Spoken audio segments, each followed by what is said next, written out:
That's the intro. Woo! Welcome everyone to YenYorkCity live from New York City. Wow, today we are here on another Sunday afternoon. And yeah, I'm still getting caffeinated, I think. Hope everyone had a great 4th of July. Yes, we had 4th of July yesterday. It was good weather, you know. It wasn't as hot. It wasn't yesterday, it was Friday. It was Friday, yeah. That's how you know we need more coffee. In our life. Rocket's birthday was yesterday. So our puppy's birthday was yesterday. He is 2 years old. I'm sad that I can't say he's a year old anymore. But that's how fast it goes. And next week we have my nephew's first birthday. Oh. Yeah, so that's how fast time goes. And we are in July.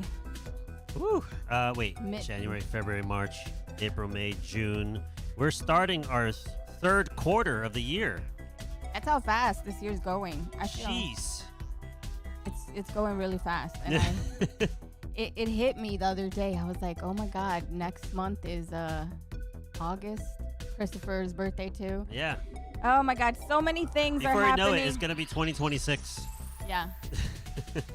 But yeah, this week has been eventful. We've had a lot of updates to share. If you guys weren't following us, we were in the running of America's next top hit maker. We were very, very close. We were like this close. And I told you guys, we streamed, I think, the day before. And I said, don't sleep on it, guys. Just because we're number one right now, anything can happen. Things could switch at any turn. And we had one day left to keep up on the last the top two. And I feel like, we saw everyone that was voting. We saw everybody donating. We see you, and we love you guys for being there and supporting. And we were able to raise a lot of money for a good foundation, World Hunger. Fight against World Hunger. It's awesome. So I'm pretty sure the contributions pretty much fed hundreds, from around the world, which is awesome. So thank you so much for supporting us in that way. Every dollar counted. No matter if we went through or not, it still went to something amazing. So thank you for all of your support. You know what they say, there's always next year. Now we know how to go about it a little better too. We did a lot of promotions, but like I said, I feel also that everyone thought we secured that spot. Yeah. And I told everybody, don't stop voting. I did see that a lot of people didn't vote the last day. Yeah, the twist was that we didn't anticipate there being double voting on that day. It's usually only twice throughout that week, and it's usually the day before the last day. But they threw a curveball at us, and we were like, no! So it gave everyone else an opportunity to jump up ahead. But, it is what it is. I'm just proud that we made it that far, because there was a lot of people there that, that we ended up beating. And I was like, damn. I was like, wow. We did not have, high expectations. And some of them had a lot of following. And so sometimes it's not about the numbers. It's about the love and the support. And the support from everyone. So yeah, that was great to see, and it's very eye-opening, and it was fun. But the fun doesn't stop there. We have a show in 2 weeks. Yeah. On the 17th at Dingbats in Clifton, New Jersey, with our band Sky Museum.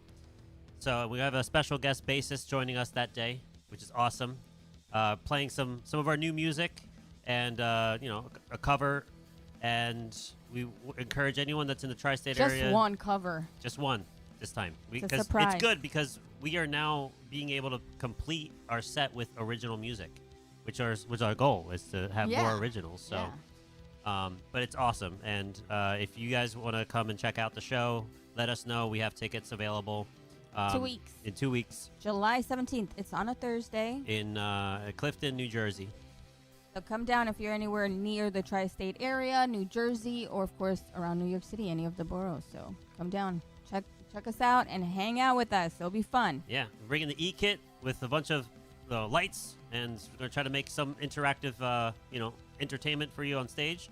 And, interactive, like lights and customization. Speaking of customization and lights and awesome drums, our guest today is a fucking amazing designer. Well, we have two amazing people. I mean, for the price of one. For one podcast, we have two amazing guests, and I'm so excited because we have the artistry, the beauty, And the science. I the gotta tech. really dive into these products. They don't only make drums, right? It's like it's all like. Well, you're the drummer here. You're the expert. Like, what do you like the most about this company? Because I know you've seen a few things you like. I love the customization. You know, I love the colors that they're using. It's very vibrant I love and the it stands colors. out. Beautiful colors. And the artistry. It's like it's not even just a piece of drum. You're buying art too on top of it. Like you can display it and play it. You know. And also, we saw there's, Markus and Margarita. So both of them are artists in their own right, and we're gonna be here asking them questions about how they came about with that brilliant mind of theirs. I mean, I looked at their website, at their products. There's multiple products that we're gonna talk about today, not just drums. So let's get the guest of the hour, shall we? Let's do it. All right, guys. YenYorkCity Live here with Markus Vogl and Margarita Benitez from Voxel Percussion. And Benitez Vogl. Yes, I got to mention both of them. I want to mention both of them because both of them are geniuses. Both of them are amazing. And are you ready for me, guys? Yes. We're ready. Yes, All right, let's do this. Welcome in. Here they are. There they So go. much for the sweet introduction. Yeah, serious. Look at that amazing display of beauty. Wow. Incredible. Thank you so much, guys, for your time and giving us this space and time together to discuss everything that you guys got going on. I'm really proud of you because this is a big deal. And those pieces are extraordinary and gorgeous. And welcome in. How do you both feel today? How was your weekend? Thank you. Thank you so much. It was great. Friday, the 4th was fun. Super fun. We're in Ohio here. It's warm and it has been like some super good nice weather. So it's awesome. So Sunday afternoon, spending a Sunday afternoon with you guys. Fantastic. Yeah, I talked yoga this morning, so I'm good to go. Yes. Nice. And you guys mentioned earlier that you had traveled from London. Oh, yeah. They just came from London. Yeah. We were just in London. I had to, so my day job during the 9 months of the year is I'm a professor at Kent State in the fashion department. Ooh. And I get to play with 3D printers and laser cutting and all the same kind of stuff we do at Voxel, but in a fashion respect. So I was talking about one of the projects that I did with my students in London. So wow. one of the perks of being a professor is you get to present. I don't know if it's a perk or not.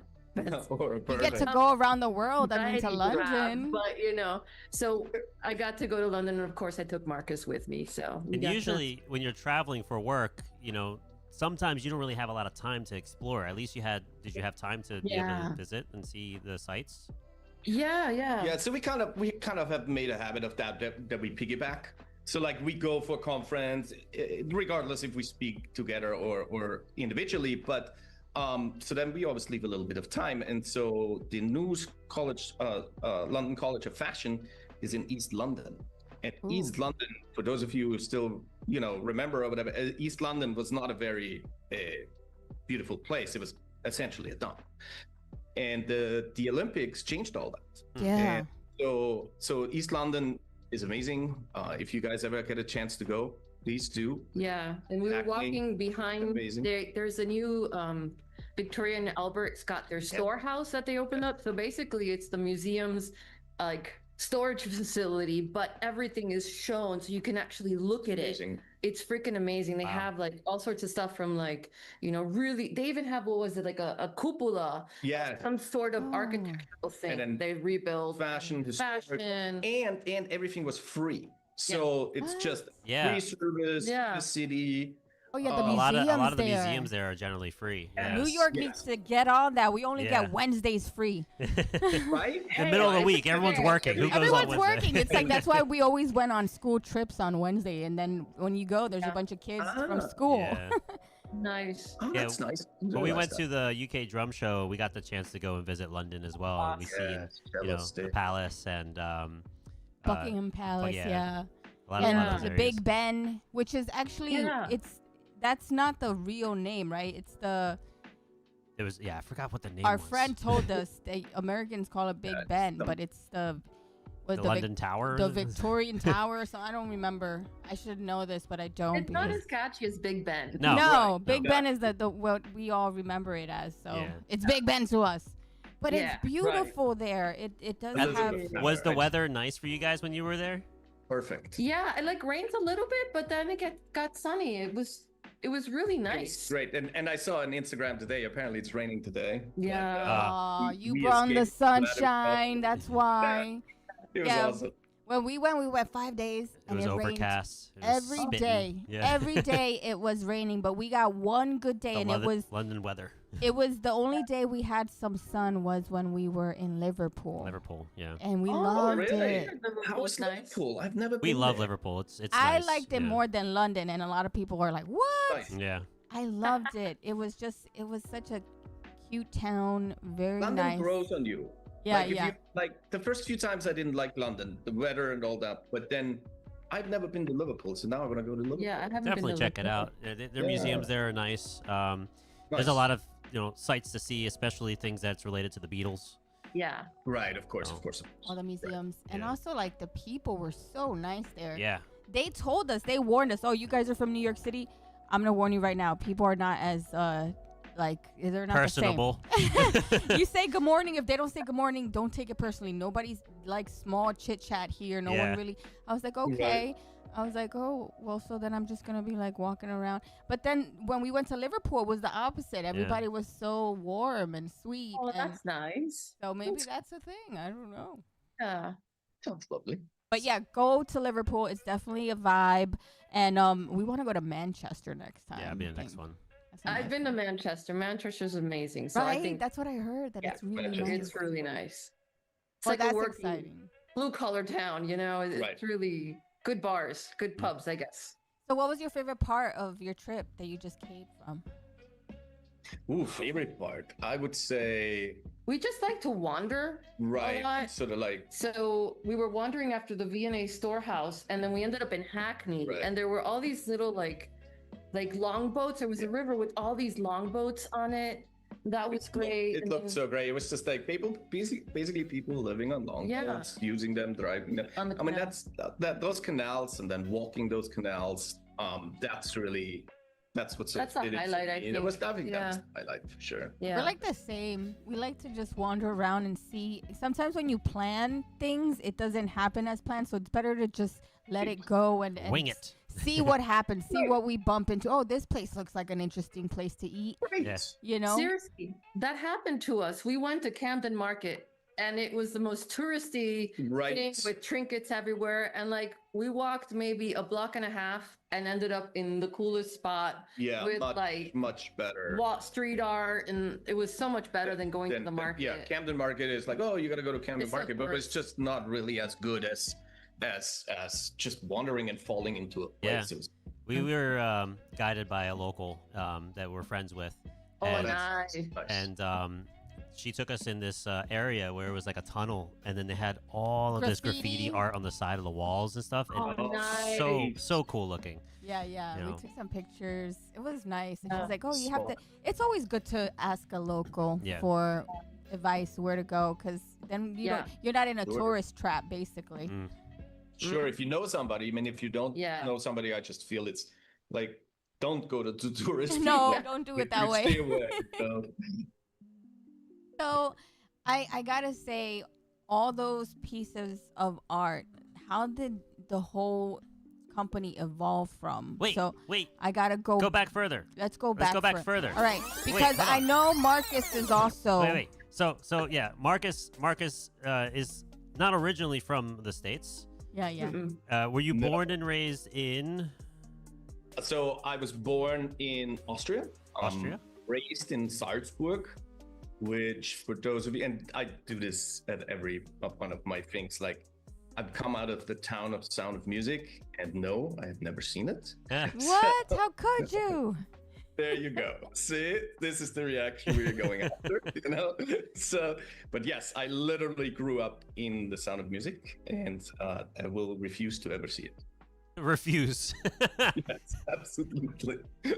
I deny this. That's so magical, though. That's beautiful. I mean, that's such. All I think about is like greenery and sudden urges to sing. Yeah. Wow. See, So he doesn't know because he didn't watch it. So when did you come over to the States? Oh, so I came in '96, and to Florida.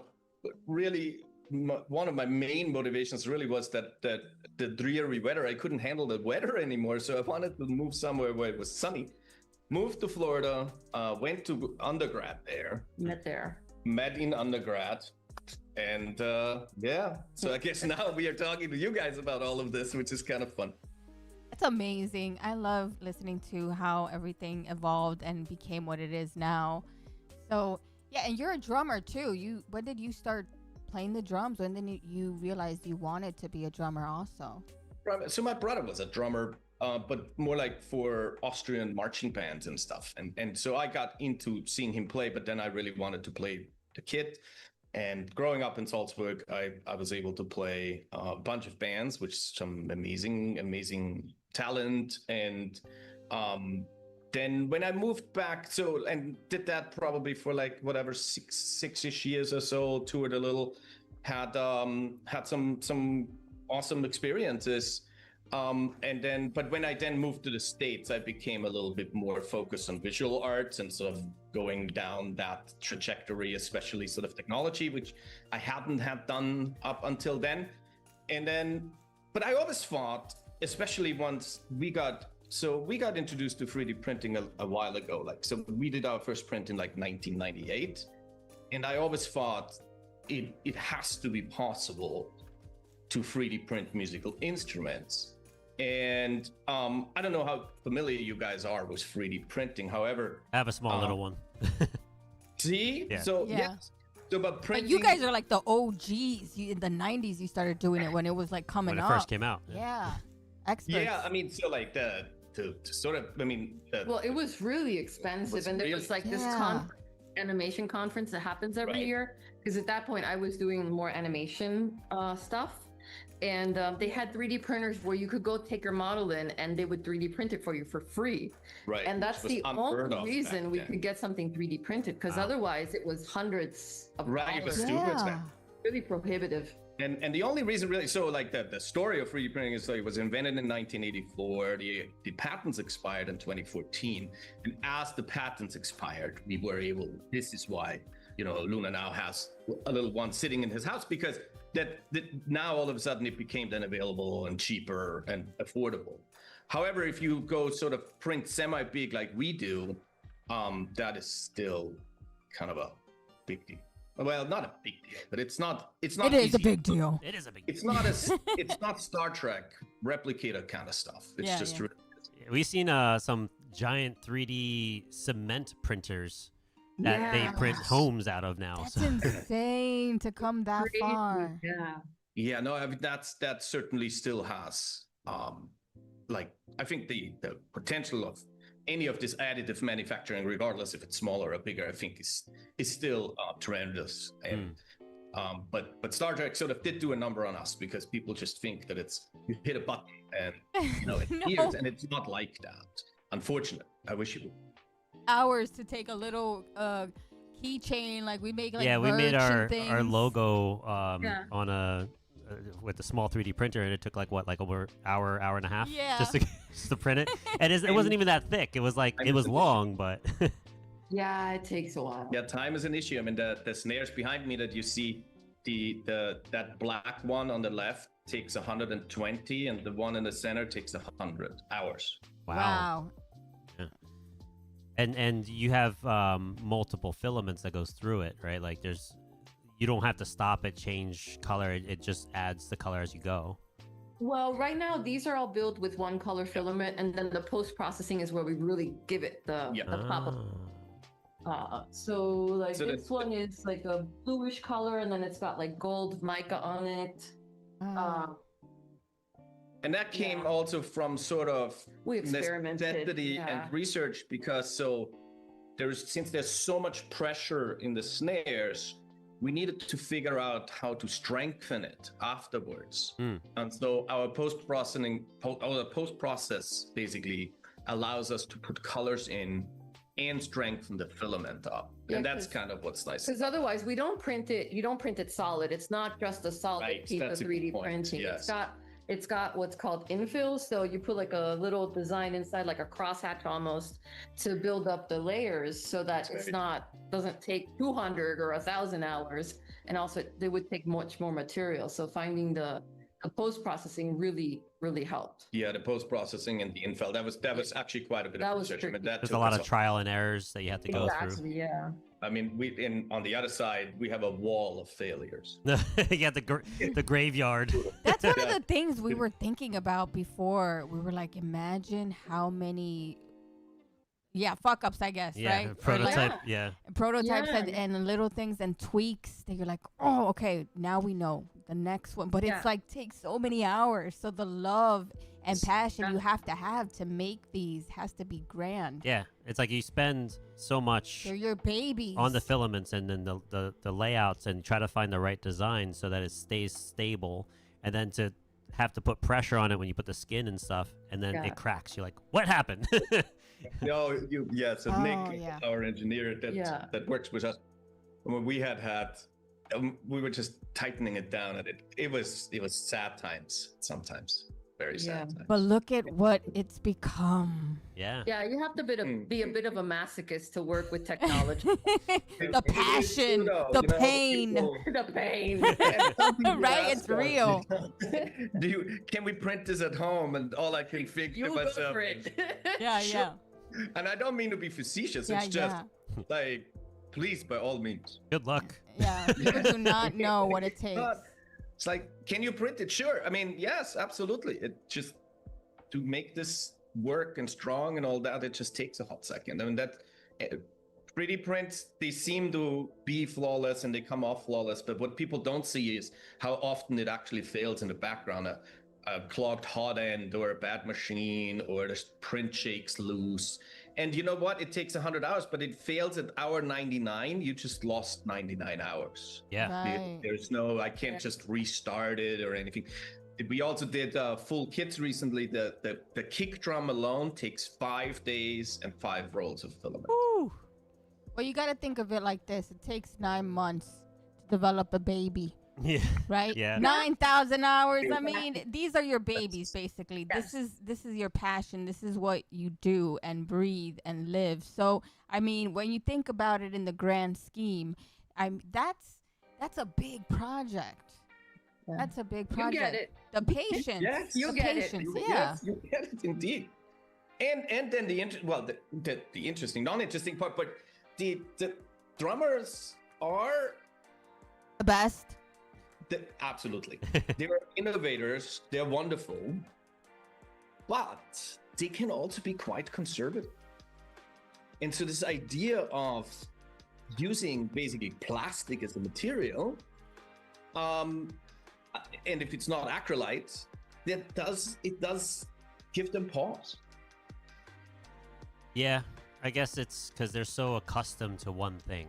Right, like the woods. Yeah, and it's not been disrupted. Trying something new, it's like, I don't know, man. Exactly. And that's like me with like the electronic kit, right? Yes, that's a good example. Because I'm very big into like the acoustic, right? I'm very big into the live raw sound of music. We just had this conversation yesterday, guys. Yeah. And I'm like, you know what? Like, I've been so like not just closed-minded, but I've just been so used to something for so long that I'm afraid to do something new that it might not be as well as I was used to. Yeah. But all it takes is just giving it the opportunity and the time and learn it, right? And build on it. And then eventually you start to get used to it and start to really understand it, right? Mm-hmm. So, and that's like, when I see your drums and I'm hearing it on video, right? It doesn't really do justice if you hear it on video. And I'm like, like it doesn't have the tone or the frequency or the sonic that the woods would have, but it does have a uniqueness to it that you can use it in different concepts of sounds or or music, right? I can hear it in like a drum and bass type of music as like backbeats, right? Because it does have like a nice flat sound, and you can have that nice pull back and playing on that side snare, or like you can even have as a main if it's like the tone that you're going for. It really is a preference type thing. So I do think that the substrate can deliver pretty much any sound on this. However, the reason we ship it with clear heads, and I think that's sort of where I'm going at, and the reason it sounds is because we put these inserts into the center as well. And so we ship with clear heads. Clear heads are awesome, and they will sound one way. They have a good, nice mid body, but they might not be as cracky as a coated head. So we ship clear, but the idea probably will be that clear would eventually take it off. And then if you put the coated head on, I do think they would sound exactly like in between a wood and a metal. Yeah. Which, you should try it, Luna. I would love to. I should send you one. Yeah, to try it. I would definitely do a review on it, play on it. We would have it in the background. It'll be like the centerpiece. It would be awesome. For sure. We would be honored. We would be honored. No, it would be even cooler if we can print your logo in. Yeah. Oh my God. We could talk about it. Yeah, we should talk it afterwards. I'm freaking out. You can really try. Really get a nice feel, and I can really like do a video on it and promote it and show it, and then it can definitely give it the justice that it deserves. Well, yeah. So there is. Oh, and we I don't really do bands anymore, so I don't have like a super connection to a studio right now. So the one other thing that it's never been really done is properly recorded. It has never really been amazing recorded. I mean, what I can record here is just not like we're a maker studio. We're not. Yeah, and to go back with like the skins that you're mentioning, like it's the same with if you purchase like a really cheap kit, right? Not to compare it as a cheap kit, but like I'm saying with the skins, it does make a difference because I had an old TJ Percussion, and it was birch shells, and it was an introductory drum set that cost like $300. But it came with these not so great skins, but when you swap it with like a Remo or like an Evans, it does change the tone, and it does sound like you can make a nice sounding drum depending on how you put the skins on it and tune it. I always think it's the drummer too. And that too. Tactile playing. Yes. I mean, you can just walk down the street and see drummers like buckets, and they sound they sound freaking amazing. So it's really the drummer that makes the drums to me. But I mean, I think it sounds great, and I could see what you mean that you change the skins and you can create your own tone. What I love about like your snare drums, what I've seen, I love the glow. I love how it interacts with lights, right? I love because I'm a very artistic person as well. Our stuff that we do is light based, right? So we like to put on some light shows when we're doing our live streams while we're playing, and the chat interacts with that and puts in commands and triggers the lights. And my e-kit has lights built into it. LED lights inside. I drilled holes into it just to put some lights in it. So through MIDI, through playing with MIDI, when things go off, when we're changing tracks or certain section of the songs, it changes the lights and the scenes for those sections. So that's so cool. I love how like your designs really reflect that that side of my artistry. I'm like, I love that. We love experimenting. What's the nice thing is, so like not primarily, but we can just basically work with drummers to make their exact specs. I mean, we have 8 patterns. We want to stick with those because it took us a little bit to get those going, but you can do the depth. You can have an 8 lug, you can have a 10 lug, you can have your logo in it, you can pick your color, you can pick your post coloring. So it's like if you do a pearl custom snare, right, you get to pick maybe the color of your lugs and maybe the birch or whatever wrap it's on, right? With us, it's really, you have almost full customizability, plus we can laser engrave your logo into the skin.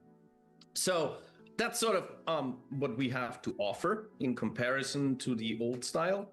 And so that's we appreciate it. Plus, we made a glow in the dark. If you ever want to glow in the dark. Oh yes. Yeah, it's fun.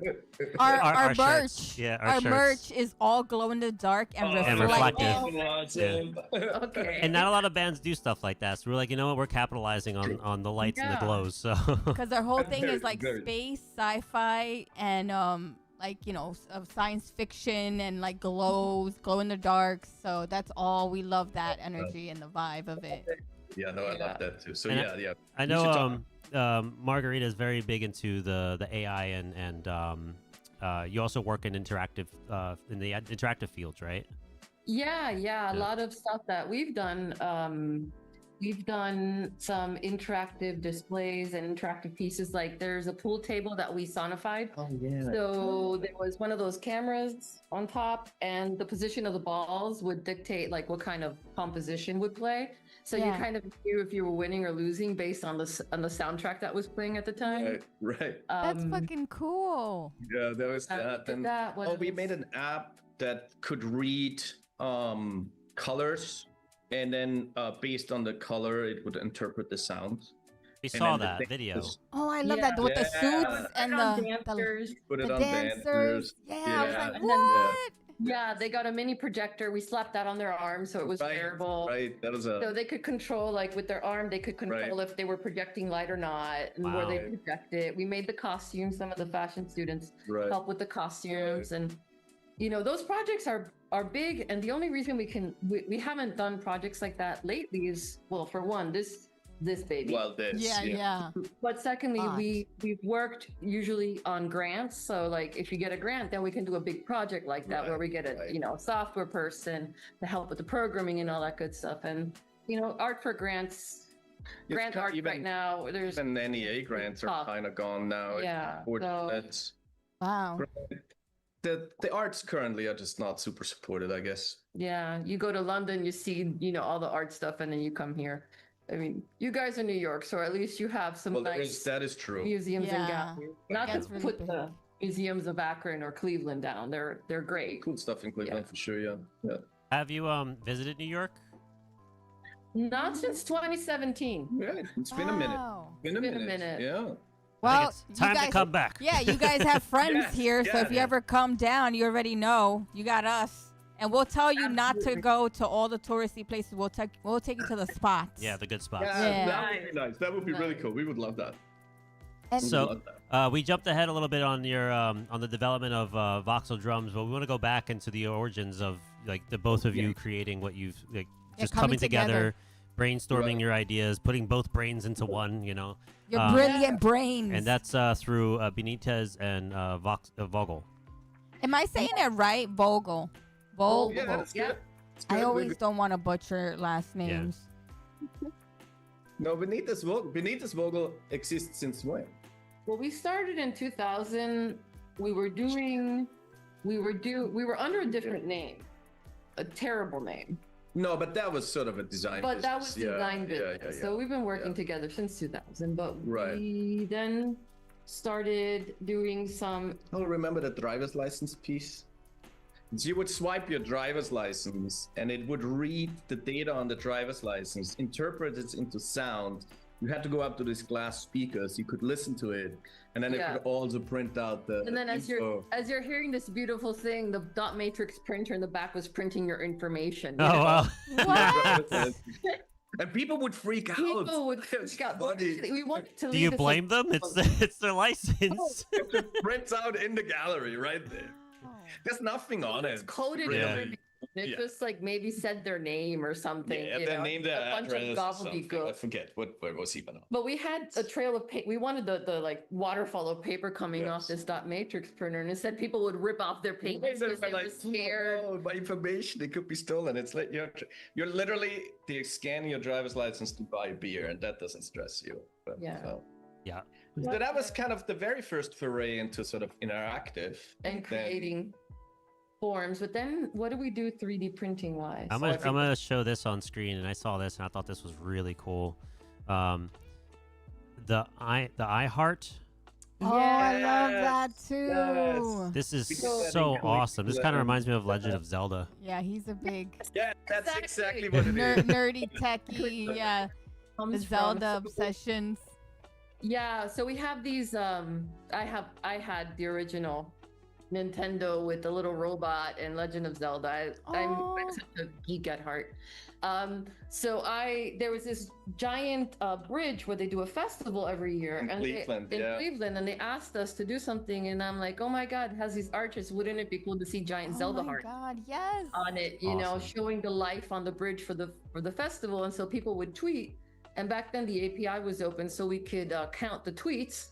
Right. And the more tweets we had, the more hearts would light up. So it was a half of the time. Wow. I'm obsessed with those hearts. They're so beautiful. I see the hashtag tweet here. Right, exactly. So it basically just the API would grab the hashtag down and then essentially, which sent to an Arduino and then just open a solenoid. And then do different animations. And then we had it at the library. Yes. So we had it in Akron. That's in Akron. Oh, but I so love I it. think they work with any hashtag. So like whatever. Well, now I think the API is shot. Did you have sound on it as well or no? No, but they do make little animations. That would be cool if once the tweet comes in, you hear the little heart sound that goes bloop as each half goes. My ringtone is Zelda. That would have been brilliant. No. Yeah. All you could hear were the little click clacks of the relays going.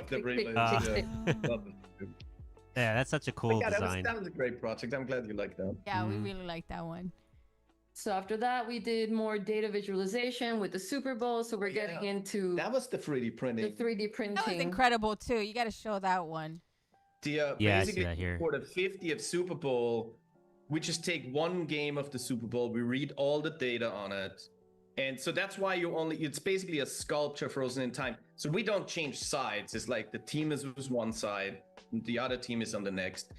But you can almost, like, if you look through it, and we don't differentiate between like a throw and a kick, it's just simply distance traveled. Yeah. But if you sort of look down on one of these, you can almost immediately tell if somebody was blown out or if you know, because the scores are on the one side, or it was a close game, or where it was intense. And so for the 50th Super Bowl, we actually decided to make all 50 and print all 50 Super Bowls.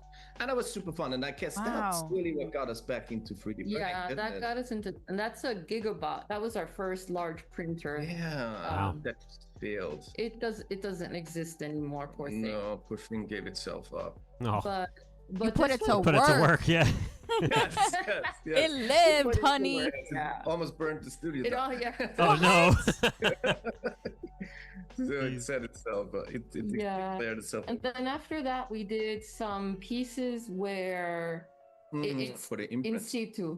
Well. Oh no, for the arms. The arms. We did some wearables with 3D printing as well, where the skin becomes a medium. So this is more the fashion stuff. Exactly that. Yeah. So that's my arm, because we didn't want to test this on anyone else because we weren't sure what the heck would happen. So its first iterations, we 3D scanned the arm, so it was a perfect fit. We put the piece on me, left it on for a while, and then took it off, and it would leave an imprint. And then this is when we started working with other bodies and text. So that one says resist. Right. Whenever she would take the neck piece out. We also were invited to the body hacking conference with this work. So we did one that said body hacking on it. Yeah, that one. Then we did some work for there was a New Zealand conference. Right. That's the last one so there. The last one, the face. We worked with so long story short, people love Maori tattoos. They're all indigenous, but as non-indigenous people coming into New Zealand, we certainly didn't want to be appropriating stuff. So in a way, we did a little research, and we found out that there's some tattoos that they specifically have for foreigners, right? Right. And it's called kitihuri or kirituhi. Kirituhi. So we took some of those symbols, and created cups. So we 3D printed like those cups that do Chinese medicine. Right. Oh yeah.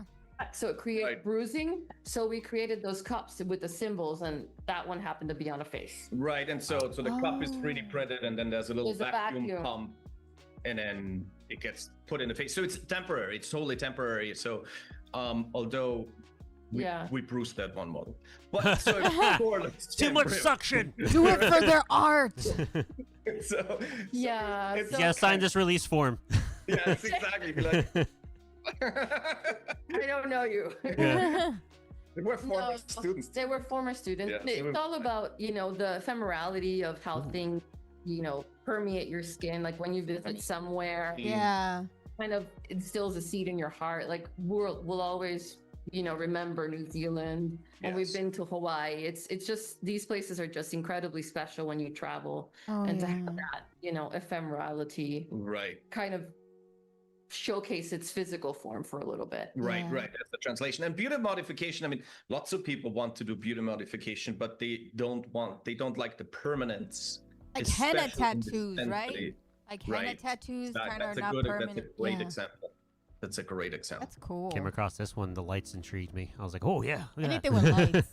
Yeah. So this is actually super funny because there's mini TVs inside of it that actually run. So see how they are created from this tiny circuit mini TVs that and they are just play like snippet of news. And what we did basically, we had these juxtapositions of different news outlets, very much on the left and very much on the right, sort of juxtaposed. And then we built the off of that video, we basically took that information to make the colors out of it. But it also had sound, so there were speakers underneath that. So what those stalactites did was that it actually kind of funned the sound down. So Wow. it's kind of like the cheap spotlight sound. Yeah. Right. We could There's these microphones. What that was the Luna, round ones the that rounded- you see in the museums that it's just to Right. keep the sound. it's like that a little bit, where you basically, when you walk, you won't hear anything outside of it except when you walk under it. It's like that, so Yeah. you can really only could hear it when you were under it. And it was a bunch of newscasts with different things and Right, so just ridiculous things that were going on. And Oh, wow. isn't there always? yeah. Wow, this is some awesome designs that you guys created. Thank you. I love both of your minds and the way they work to create these fascinating things. I appreciate that. It's certainly been a wonderful journey. This is why this what we were so excited to be here, because this is very similar to you. I mean, you guys you guys create together.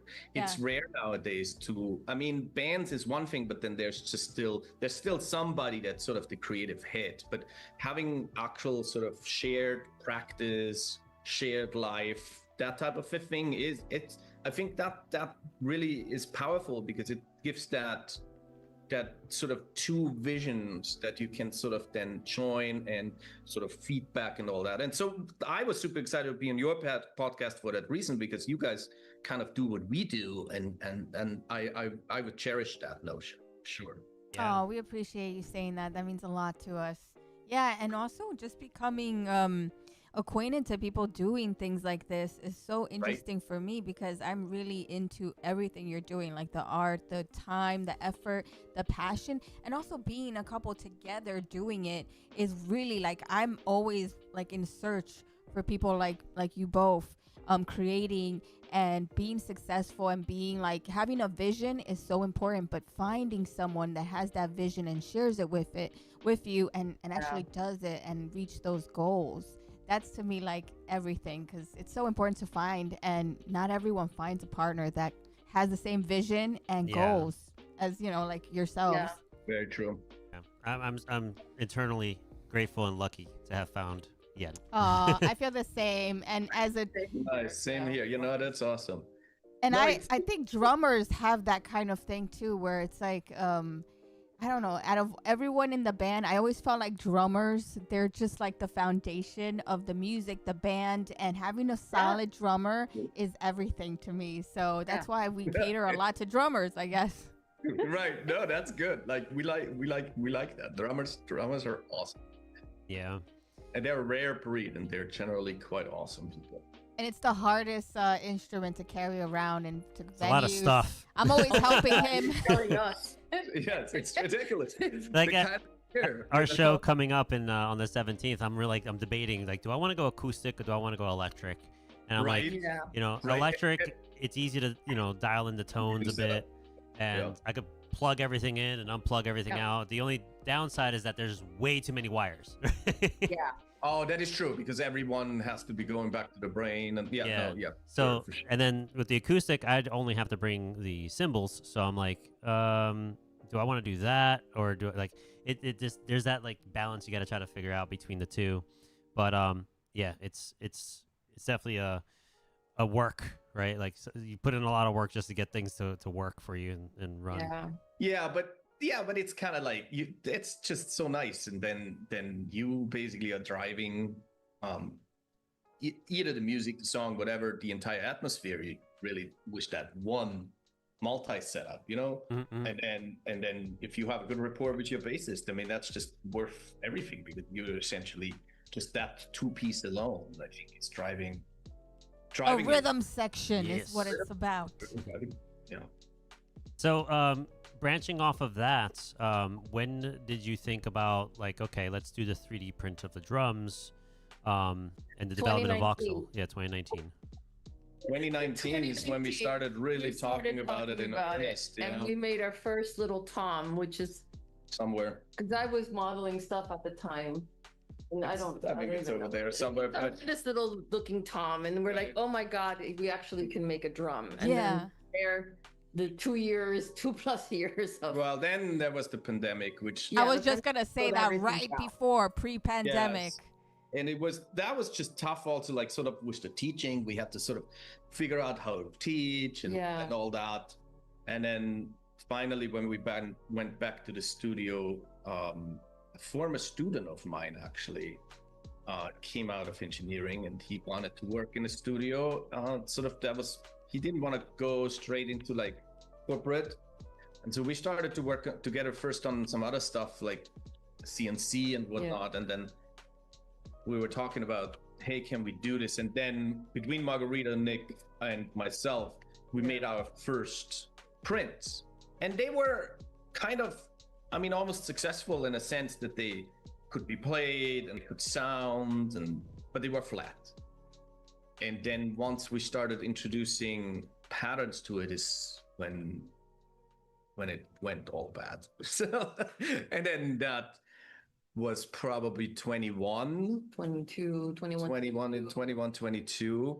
And then it took us a year and a half to really figure out how to make them, how to print them, and then we had to really finish them. We had to really, like, we've been in here so much experimentation and inventing. We had to invent basically new things almost every day. And so, yeah, that's sort of the back origin story. And one of the biggest things really that I not wanted to do, and you guys can sort of see this on it, I did not want to use existing hardware. And so it took us a while to figure out the whole hardware thing. And so we went through a bunch of iterations of stuff that we could find. And then finally we found somebody that a machine shop basically that can make those for us. There's custom hardware specific that can work with the shells. That can work with the shells. So the hoops, the lugs, the heads, that's all standard quote unquote hardware. And so is the throw off. It's a DW Mag knockoff basically. However, the hardware, the screws, the inserts, all of that's custom. So it took a little bit to really sort out where that all came from and what had to be done and how it was strong. So the center insert that you have for your snare drums, is that strictly for stability, or is that just design? So interesting that you would say that, and maybe grab this one real quick if you can get it up. So lots of people ask me if it makes a tonal difference, and it does. And so I was interested in learning if this, because it's basically a big sound column, right? And so now you're disrupting the sound column, but there's just a tiny little kickback that comes from the air back onto the top head. And so you can't super hear it probably on stage or whatever, but you can hear when you do a rim shot, you can hear that it cracks differently. Now, if I would have to assign a percentage, say 15-20% acoustic, 80% visual, And as far as stability, no, it makes no difference for stability, actually. It came out of necessity. We have these pods designed in so we can rotate for our post process. And then we were like, well, these pods are here. What are we going to do with them now? And so that's how the insert came about. And then this here is basically just custom engraved on the skin. That's pretty cool looking. That's where they are from. Yeah. So primarily visual and design, and then, but the rest, there is a little bit of an acoustic property towards it. Mm. Yeah, it's really cool. I'm gonna pull up the your YouTube that shows a lot of the drums here, and we can go through each one. Nice. You have Voxel Drums, and then you have the Beta Series Glow in the Dark. Yes, that's that glow in the dark that we were talking about. Oh my god, that's kind of fun. That's so awesome. So yes, and this is a 10 lug die cast hoop for you drummers out there, and the basically the print itself, the filament itself is glow in the dark. Look at that.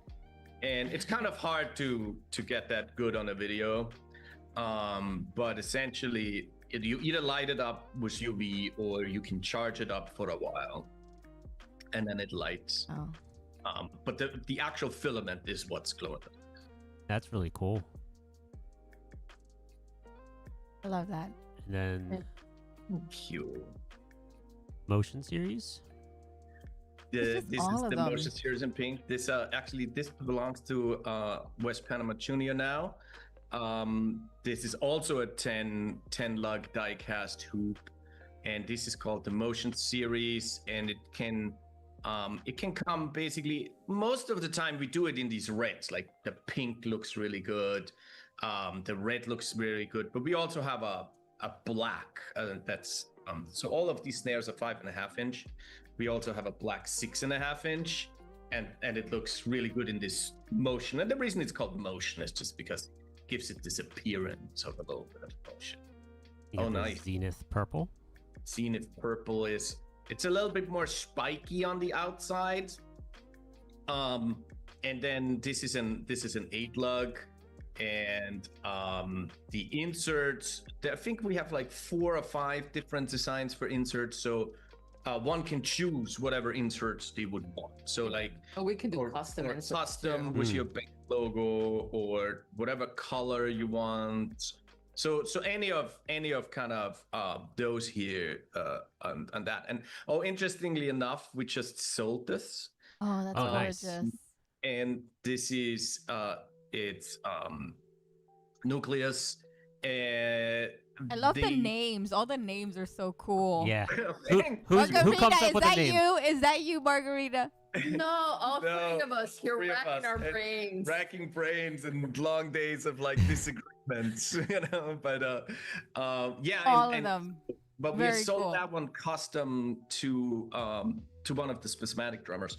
So that we're working on that actually right now. Yeah, that's really cool. Nice. I love the neons, the glow in the dark. Yeah, no, the inserts are pretty much they light up with black light too. I mean, they're not glow in the dark per se, but they're still fluorescent. You're like speaking our language. Yeah. Mm-hmm. We love all of that. Nice. Yeah, anything lights and glows, let's do it. Yeah. Nice. Oh man, that's exciting. And then you have like you have some performance spotlights. Yeah, let's watch. Oh wait, this is 3D printed. This is funny. I seen this, and this is I guess this is, I don't know if it's your studio or guys coming down to the freight. Oh yeah, that's our freight elevator. Oh, that's our freight elevator in the studio. This is a JD Walker. So we decided when we did our very first videos, everybody has to go through these elevators, and we did just another video for this band.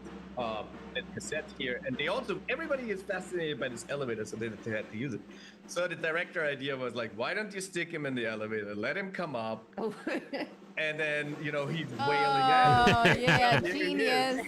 Wailing at it. He was such a good sport. Casually just walking in. He's like, all right, this is normal. Day in the office. Like, whatever. This is normal. He's doing his rudiments. It's fine. Just another day, tomorrow. Let them cook. This is one cool thing about Akron, right? So for those of you who know about Ohio, which is not everybody, I'm assuming, but Ohio in itself is still really cool because it has these old manufacturing places. And we are downtown Akron in this basically old tire factory, this old Bridgestone factory. And there is surprisingly still a good amount of specialty fabrication and specialty manufacturing in Akron. And so we have these buildings that we can be in with these freight elevators and these brick layouts and whatever. And luckily, unlike New York, they're cheap.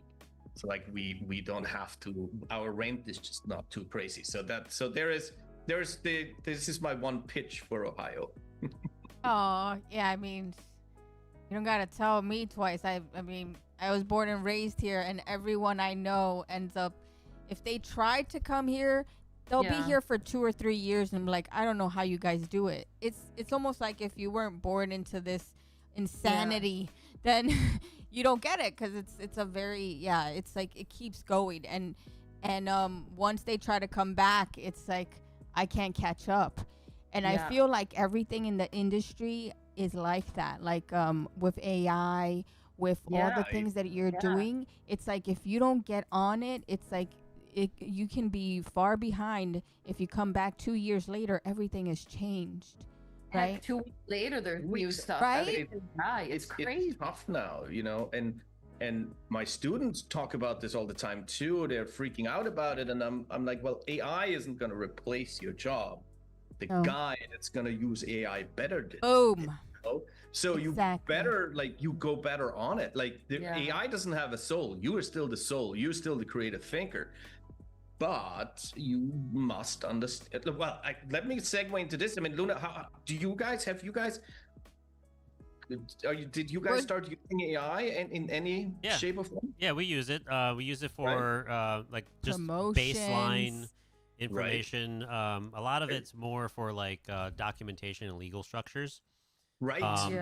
So that makes sense. It helps, you know, and then we embellish it from there. Promotions, inspiration, skit ideas, marketing, right, song ideas. You know, I just started playing with like a little bit of sort of stem rearrangement for drums, where I just feed it different snares. So I mean, like you said, every 2 weeks there's something.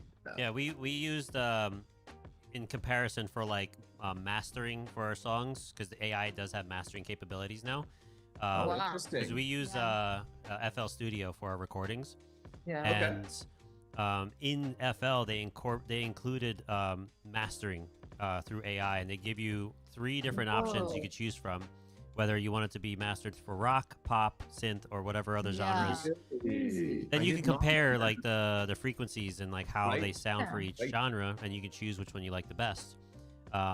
We tried that for our last song, and we were like, you know what, our mix is actually not that bad. So we chose the mix that I've done outside of the AI, but there is that option. Unawake was done with the AI. Yeah, that one, because it was more industrial and it was more like a different tone, and then we ended up liking that one. I was like, wow, that's interesting. But then the next song we didn't use it, so it's like it's a tool, and we know how to like see like let's just try it out, you know. That is such a good point, and I wish that more people understand this. This is just the pencil of this time, you know. That's all it really is. It's yet another tool in your toolbox. Don't let it intimidate you. Don't let it think that it'll like replace you. It won't. It's just, you have to get, you know, just any creative mind, you have to just be a lifelong learner. Mm-hmm. Yeah. How do you incorporate AI in the fashion side of it, Margarita? That's in design and conceptualization, at least in the design aspect, right? So for example, in my classwork, they design a scarf that's going to be digitally textile printed. Sometimes they need to get really big imagery, like 50-inch wide imagery at like 300 pixels per, resolution. And that's almost impossible to find unless you create it. So they sometimes use AI for that. I used AI recently for our virtual fashion show. So we were going between 2 different virtual fashion softwares. One because it's free, and the other one wanted a bit more money. They're more established, and I get it. What is that? So, Clo is great, but we switched to Browse. That's the pricey one. That's and the then pricey one. Browseware it does just a lot more stuff for like alumni can have their freelancing for free, the software. So it's really nice. Where Clo's more of a subscription based model, which is kind of it adds up, right? They design their stuff but they can design everything on there. There's a 3D virtual avatar that's you put the measurements in, you put your garment, you put the seam lines, you sew. That's all great. That's not where the AI is just yet. But they would give me the files, and I'd have these really, avatar looking things that are computer generated. So I took it through AI to make the fashion show. So these turned into people. They looked like people. They were moving like people. The 3D animated garments looked like actual textiles. Oh. It was really mind blowing what could be done with it. So the potential for theatrics, for showcasing garments is there. Design, you still have to know what's going on because, for example, the AI doesn't know that there's a sewn line from the side of your body to your bust to, incorporate, boobs. So it didn't know that. So it put those lines in really weird places. So you still have to be able to know what you're doing. You still have to have that expert craftsmanship behind it. Yes. But for visualization, it was amazing looking. It was and I forgot who we talked to at that conference. Oh, it was John Lewis, the woman from John Lewis. And we're like, well, how do you use the AI? And they're basically like, well, instead of now having the photo shoot of 50 purses, we shoot one, and AI does the duplicates it. Yeah. Yeah. So that's pretty. I mean, will that replace jobs? Maybe it'll probably shrink it a little bit. Your teams might be smaller. Well, also there right now, H&M, which is a big international company, they started doing virtual versions of their models. So the models they contracted their virtual models so that they could then do the photo shoots a lot faster because you already have the garments in 3D. It's just a matter of rendering it kind of like, they do in movies. Oh, so there's no more photo shoot, but they actually bought the virtual version of that very model. That very person. So it's another stream of income for the model. Right. So as long as that, authorship and authenticity remains there, I think it's not a bad thing. It's just another added stream of income. Yeah. Right. Yeah, that's interesting. It saves time. It saves, investment in having to travel somewhere and then. Yeah, you don't have to go anywhere. They already have used the carbon footprint. It's a lot more sustainable to do it this way. That's ingenious. But you don't take the model out of complete business either because the model still gives her likeness. Right. Yeah. It's kind of cool. I've seen these videos of, I don't know, it might be AI driven, but there was some celebrity videos that had been circulating, and they're in this photo booth room area. And they have a camera on them, and they record them saying certain things. And then there's these lightbox videos that are displayed, and it looks three-dimensional as if they're there with you in that video lightbox. Like a hologram. Yeah, and then they use AI as they replicate their voice and their actions, and then they use AI to have a conversation with that person in the lightbox. So it's AI talking to each other, which is crazy. That reminds me of the movie. The Time Machine with Guy Pearce. Haven't seen it. Anyways, you go to the library and, he goes in the future of the library and there's like, and then a pane of glass and there's the hologram he's talking to that's AI. But it's just now. Is that like he goes back in time, he falls in love with that person, like an indigenous person that was there, and then there was is it like an old school time machine, right? Yeah, like H. Wells' Old School Time Machine, but it's came out in the 2000s. It's like there's like creatures involved that I remember seeing this movie, and then there was like people that lived on the side of the mountains. Yeah, and then the people that lived underground. So and the librarian was outside. The AI guy. Yeah, I remember that movie. I think that is becoming more, well, not a reality per se, but having these kind of conversations and maybe also having sort of a virtual therapist so that people have more access to sort of healthcare. I think it will also help with like loneliness stuff, like so like where you then have like sort of a virtual AI partner. So to me, AI, I see the good things of AI, not the bad things of AI. I think that's really the evil stuff. The good, the bad, and like, let's try this out and see how it goes. Yeah. Just like, you know, open-mindedness about it, because Have you guys dabbled into AR and VR? Yeah. We have a little bit. I was part of the Oculus Launchpad cohort a few years back, and we were doing stuff in AR, well, in VR. We were doing that game. Yeah, we were doing a game called Eco Scout, where you would go around and look for endangered animals. Oh. Right, then you will get rewarded and with get patches. But holy damn God, it's so much work. Oh my God. Game development is just so much work. I mean, that's like with that just 3D, and so good friends of ours work in 3D. Margarita's background is sort of like, and what I mean by that is sort of actual 3D modeling, character modeling, rendering, you know, interactive scenes. We just do one frame, but if you have to then, you know, ask 3D printing, but like, if you actually have to develop make it move gameplay and make it move, that's a lot. So we kind of did it and we did our thing, and then we didn't get anything out of it. And we tried, and then the pandemic happened, so that went out. There's that. There was that. It's like, okay, next. How about you guys? Did you guys put some of your stuff into VR? Oh, we have so many ideas. We have ideas. Do it. Yeah. So I was gonna ask you, because Zenith Purple, one of our favorite VR games was Zenith. And it was like a MMORPG in VR. Well, I don't know that. Which is, but they don't. They're closing their shop soon because they didn't have enough investments to keep the servers running. And we were like, damn it, that was such a cool game. Talk about like it happens and money intensive, like game development. Any of this is just so money and time and machine intensive. You thought music was bad, but making a game is like really a lot. Meta, keeping it running. Meta had invested a lot, but then they started closing, you know, different parts of their. Yeah, for a hot second. I know they stopped their production for their next VR headset, and they're moving into the AR side of it with the glasses. Right. Yeah, with the glasses to compete with Google, because I know Google's launching theirs soon. And then Apple's working on theirs. Apple's working on theirs. I can't wait for that one. Yeah, I'm excited for that. That's gonna be fun. I mean, that'll be fun. I mean, Wish AI, I think, like, so one of the things in VR AR was always where's the killer app, but I think Wish AI, that is kind of the killer app, because now you can get so much more information so much faster. Yeah. That AR all of a sudden does become more so than VR.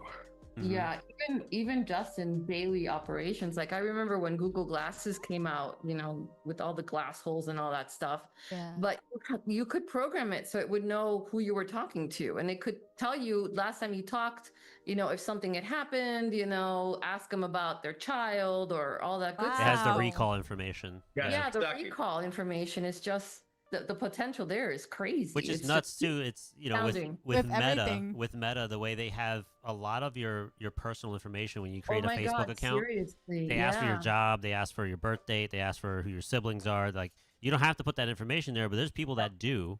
And then with AI getting incorporated in Meta, and then you have the AR glasses, who's to say that it's going to be, you know, what's that game? Something dogs. Watch Dogs. And with the game, in the game, you have a hacked device that you can see people's information as you're walking the streets. Oh my! And well, do you remember that Black Mirror episode where they were all like, they all have like their status and their income and their age. So it's gonna be similar to that. Their followers, everything. Exactly. You'll have a lot of people have facial recognition, so that scan is in the system. And then you're going to look at someone, and then there's going to be a prompt saying, this is that person's name, this is the date they're born, these are their siblings. Yeah. So you're like, oh, yeah, I know you, I could talk to you, and it's just... and you don't.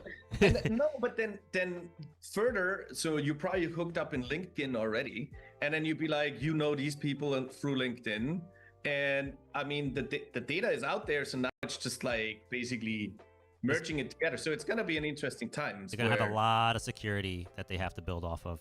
Yes. I mean, they're listening to us all the time. Like, Sometimes I'm scrolling and I'm seeing ads for something I can be talking about. Oh, like a certain car company. We just talked about 3D prints. Watch, we get Everything. 3D printing ads. Right. No, I mean it's an interesting problem. I mean, I guess that's a great question for you. Where do you think we're gonna be in 5 years with this AI stuff? I honestly, I'm excited for the future. There is that sense of security awareness that you have to look into, but the positives is what's really going to take off, right? So I love the fact that we're going to have that AR integration with the glasses, because right now with Meta having to be able to have that conversation with translations, being able to speak to people you can't normally speak to with that translation barrier, or language that's very barrier. Cool. And have that ability to connect, answer phone calls instead of looking at your phone. You have it in your glasses. It does help with that. Guidance, transportation, like all that is going to start taking off even more. So I'm excited with where it's going, right? And it also helps with our developments, right? With everything that we're working on, because if we can't afford to hire someone, we have the ability to learn to do it ourselves. That's true. It really is putting in that time to learn it, right? Yeah. So, that is very true. But 5 years from now, I'm pretty sure we're going to be, with our glasses on, being able to holographically talk to each other. Well, that would be fun too. That'd be awesome. Like, if we could just do all of this instead of a screen in front of our glasses, that would be kind of super fun.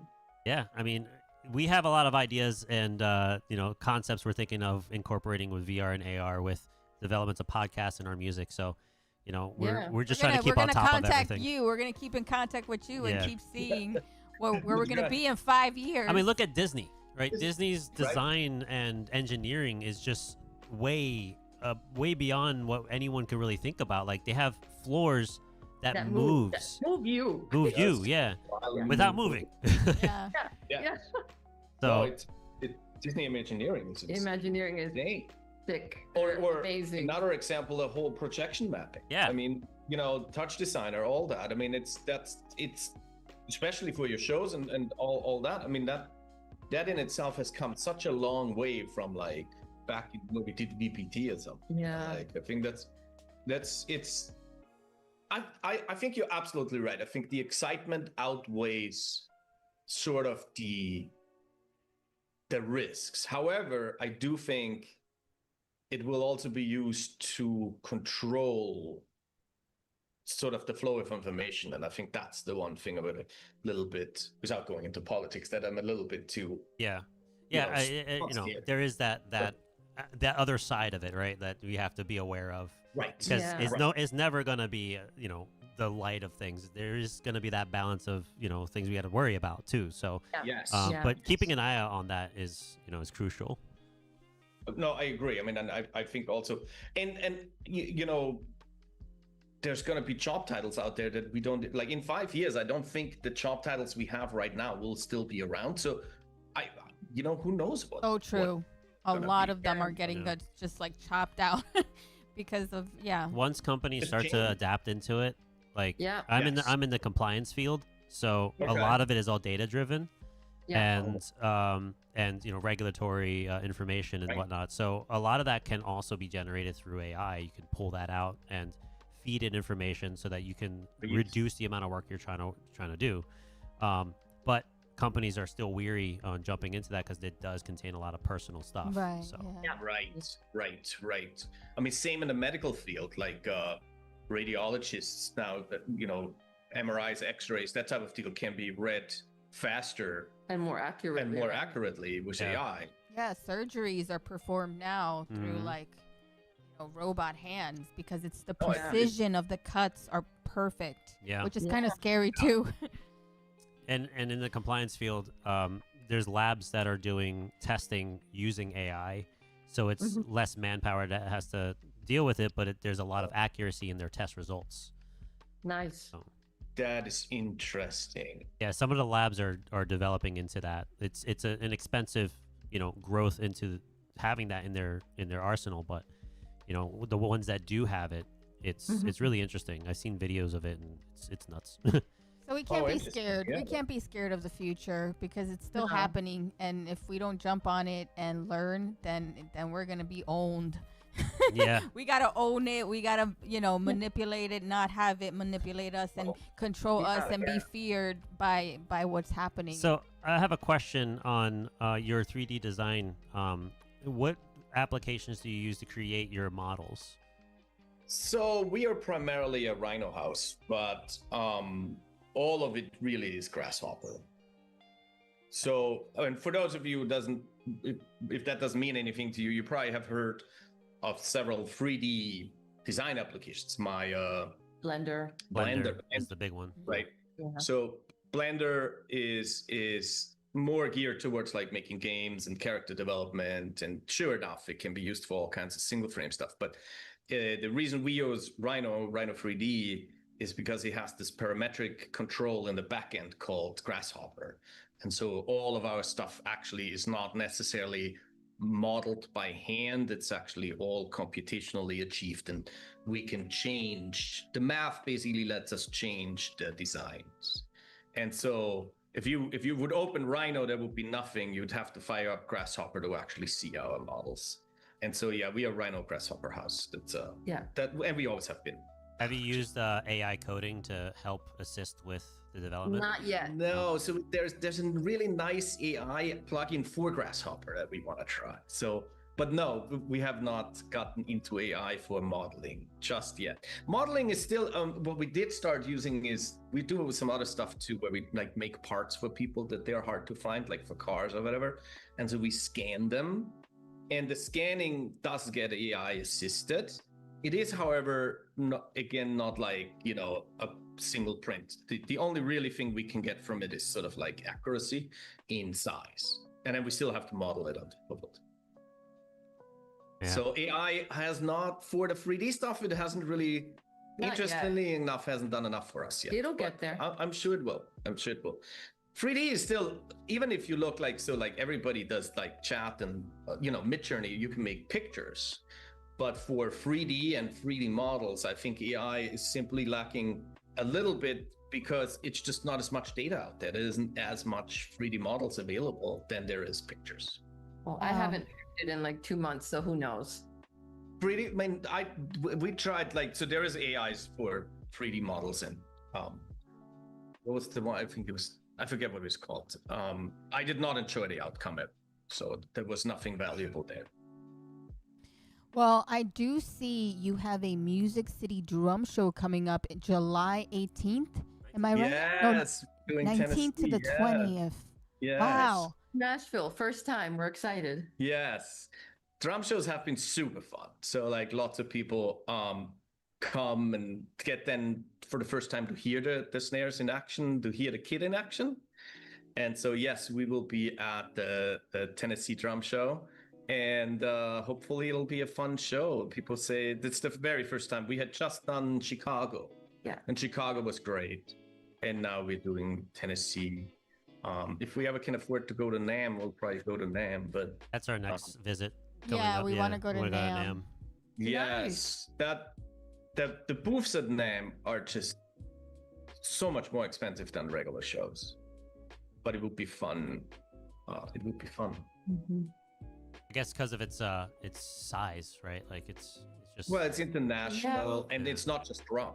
It's everything. Right? It's everything, and so everybody goes there, and so even a small booth was almost 10 times what we pay for a regular booth in like one of those smaller shows.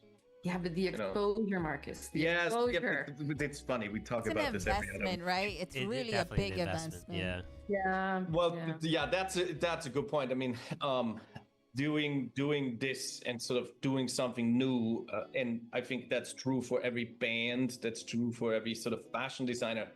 It comes with heavy lifting. It comes with heavy investment, and I think that sort of entry point. In the beginning, we talked about what would you share with people to start this kind of an endeavor, and you have to be certainly mindful that certain money will need to be spent. And what do I mean by that? It's like well, you need a drum set. If you're a drummer, you need a drum set. It costs money. If you need to go on the road, you need to either rent something or buy yourself a van. So is that there's a certain entry or level to get started, and I think one needs to be prepared for that potential expense. It doesn't always, it's like with our stuff, like this is taking a lot longer to take off or to really be able to convince somebody that this is like really the instrument that they should now be playing.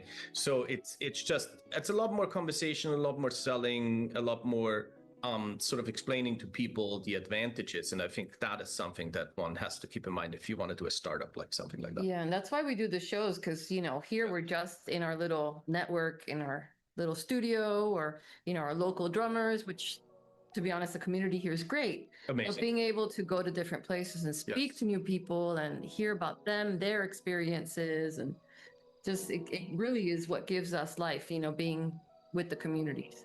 Yeah, we're not doing this particularly to get rich, but to really give an alternative.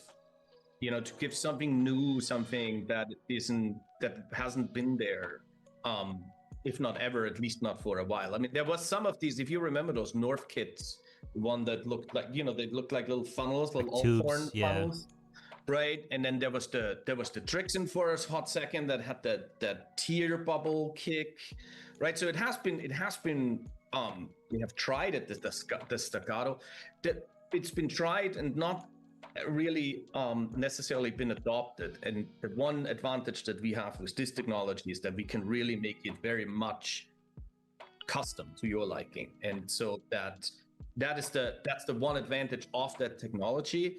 But that also, on the flip side, it makes it people are just not used to it.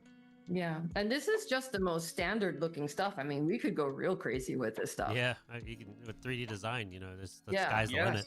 I mean, it quite literally. I mean, and if we could afford a metal printer, then we would print this in metal. But the metal printers is just a total different ballgame. They're so expensive. So that's the 5-year goal, maybe.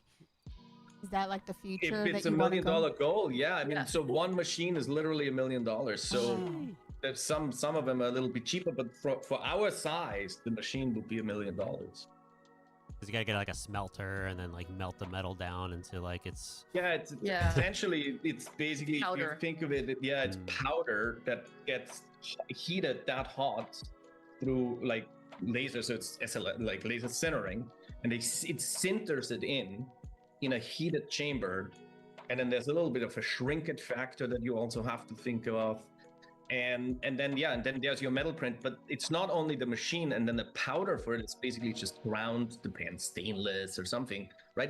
The powder itself is also very expensive. So but that metal printing in general, I do think is already starting to be adopted in high-end industry. Like we have aerospace manufacturers around here that use that, and then medical, so they do these titanium hip replacements that are 3D printed. Oh, but of course it comes at a price tag. Yeah, but it's your hip, so it doesn't matter. So on your snare drums, the drums you print, are they an acrylic base or? So the actual polymer that we use is a strength polymer. So it's not see-through at all. So it's not translucent whatsoever. It's not even not transparent like acrylite or anything. So it's specifically sort of made.